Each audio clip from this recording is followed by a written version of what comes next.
مولانا کلیم اللہ صاحب، میں نے کل بھی آپ کو پیغام بھیجا تھا، اور چونکہ روز بروز ماشاءاللہ خوشی کی خبریں آ رہی ہیں تو دل بہت مسرور ہے، اور یہ بھی محسوس ہو رہا ہے کہ الحمدللہ طالبان بڑی صرف شجاعت ہی سے نہیں بلکہ ساتھ ساتھ بڑی حکمت سے اور دور اندیشی سے کام کر رہے ہیں۔ اس سے بہت خوشی ہوتی ہے۔ اب جتنی مشقت اور جتنی محنت انہوں نے اس جہاد میں اٹھائی ہے، جو قربانیاں دی ہیں، اب آگے افغانستان کی تعمیر کا مسئلہ اور اس کو اسلامی شریعت میں ڈھالنے کا مسئلہ، یہ بھی ایک بہت بڑا چیلنج ہے جو طالبان کو جس کا جواب دینا ہے، عملی طور پر جواب دینا ہے۔ اس میں میری نظر میں خاص طور پر 3 شعبے ایسے ہیں جن کی طرف توجہ دینے کی ضرورت ہے۔ جب حکومت مستقر ہو جائے، اور میں اب بھی یہ مناسب سمجھتا ہوں کہ جو 2-3 دوسرے گروہ ہیں وہ بھی کسی نہ کسی طرح طالبان کے ساتھ شامل ہو جائیں، چاہے اس کے لیے ان کو تھوڑا بہت کوئی عہدہ وغیرہ بھی دینا پڑے۔ اور پھر اس کے بعد پہلا قدم جو ہے وہ دستور اور قانون کی تدوین کا ہوگا۔ ایسا دستور کہ جو صحیح معنی میں اسلامی دستور ہو، ایسا دستور کہ جو تمام شرعی شرائط کو پورا کرتا ہو، اور اس کے ساتھ ساتھ بہت سے قوانین کی تدوین بھی، جیسے خلافت عثمانیہ کے زمانے میں مجلۃ الاحکام العدلیہ کی تدوین کی گئی تھی، اس طرح اب ضرورت ہے کہ اپنے قوانین، اسلامی قوانین کی تدوین کی جائے، اور اس میں جدید مسائل کا بھی اضافہ کیا جائے۔ اس کے لیے فقہ کی ایک جماعت تیار کرنی ضروری ہے۔ دوسری چیز جس کی اہمیت ہے وہ تعلیم کا نظام ہے۔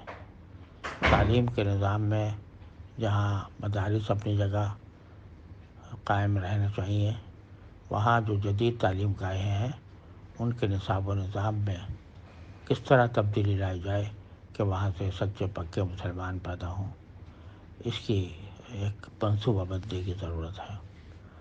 اور تیسرے، اقتصاد کا پہیہ کس طرح چلے، اور کہ الحمدللہ اللہ تعالیٰ کا فضل و کرم ہے کہ افغانستان طالبان کے زیر نگی آنے کے بعد بظاہر میرے معلومات کی حد تک کسی کا مقروض نہیں ہے، اور یہ بہت بڑی الحمدللہ بہت بڑی کامیابی ہے کہ ابھی تک کوئی قرض اس کے ذمہ نہیں ہے، اور ماشاءاللہ خود مفتوح قوموں نے انفراسٹرکچر اور بنیاد تحتیہ کے بہت سارے کام وہ کر دے ہیں جو آپ کو انعام میں ملے ہیں اللہ تعالیٰ کی طرف سے۔ لیکن ظاہر ہے کہ معیشت کا پہیہ چلانے کے لیے ضروری ہوتا ہے کہ دوسرے ملکوں کے ساتھ بھی تجارتی تعلقات قائم ہوں، اور پھر اس میں مالیاتی نظام وہ 100% شریعت کے مطابق ہو۔ تو یہ 3 اہم کام ہیں جن کی طرف توجہ کرنے کی ضرورت ہے۔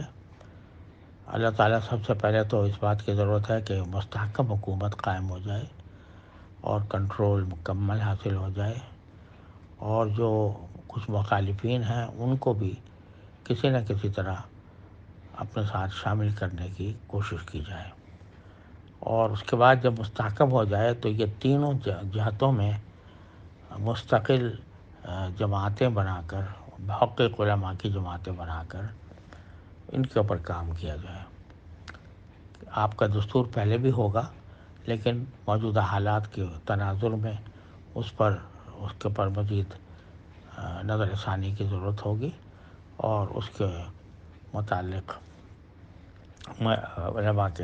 محقق علماء کے مشورے سے یہ کام ہونا چاہیے، اور اسی طرح نظام تعلیم کا اور اسی طرح اقتصادیات کا۔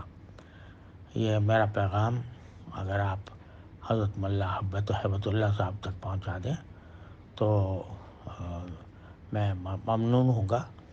اللہ تعالیٰ ان کو اس کی توفیق عطا فرمائے، اور اس بارے میں اگر کوئی سنجیدہ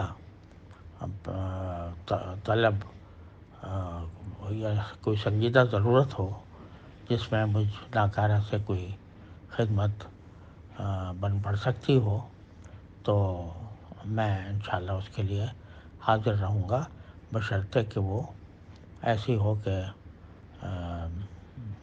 جو جس کی ضرورت واقعتاً آپ حضرات محسوس کرتے ہوں۔ اللہ تعالیٰ قدم قدم پر آپ کی دستگیری فرمائے۔ میرا یہ پیغام اگر امیر ہیبت اللہ صاحب اور مولانا یعقوب صاحب کو پہنچ سکے تو میں آپ کا ممنون ہوں گا۔ والسلام علیکم ورحمۃ اللہ تعالیٰ وبرکاتہ۔ پہلا والا کیا کہا؟ پہلا نہیں